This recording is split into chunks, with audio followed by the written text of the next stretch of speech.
तर जळगावच्या मुक्ताईनगर मधल्या अंतुर्ली फाट्यावरती शेतकऱ्यांनी रास्ता रोको केलाय। तळोदा बऱ्हाणपूर प्रस्तावित महामार्ग रद्द करण्याच्या मागणीसाठी शेतकऱ्यांनी हा रास्ता रोको केला। त्यामुळे वाहनांच्या लांबच लांब रांगा इथे लागल्या होत्या। आपली दिशाभूल होते आहे तोपर्यंत शासन त्या गोष्टीकडे लक्ष देणार नाही।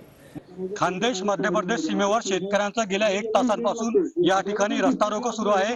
शेतकऱ्यांच्या विविध मागण्या या ठिकाणी सुरू आहेत। एकंदरीत आपण पाहू शकता खानदेश मध्य प्रदेश सीमेवर या ठिकाणी शेतकऱ्यांचा मोठ्या प्रमाणात रस्ता रोको आंदोलन सुरू आहे। गेल्या 1 तासांपासून या ठिकाणी शेतकऱ्यांचा हा रस्ता रोको करण्यात आलेला आहे। केळी निर्यातीचे मार्ग बंद करून परदेशी चालन थांबवू नका अशा विविध मागण्या या ठिकाणी शेतकऱ्यांच्या सुरू आहे। जो मार्ग रस्त्याचा महामार्ग आहे हा देखील वळवण्यात आलेला आहे। उड्डाण पूल पुन्हा फाटा येथे नकोय, त्यामुळे व्यापारी वर्गांचा देखील या ठिकाणी प्रश्न उद्भवणार आहेत। उपासमारीची वेळ व्यापाऱ्यांवर येणार आहे। अशा विविध मागण्या या ठिकाणी शेतकरी वर्गांच्या आहेत। गेल्या 1 तासांपासून या ठिकाणी खानदेश ते मध्य प्रदेश सीमेवर मुक्ताईनगर जवळ असलेल्या शेतकऱ्यांचा या ठिकाणी हा रस्ता रोको सुरू आहे।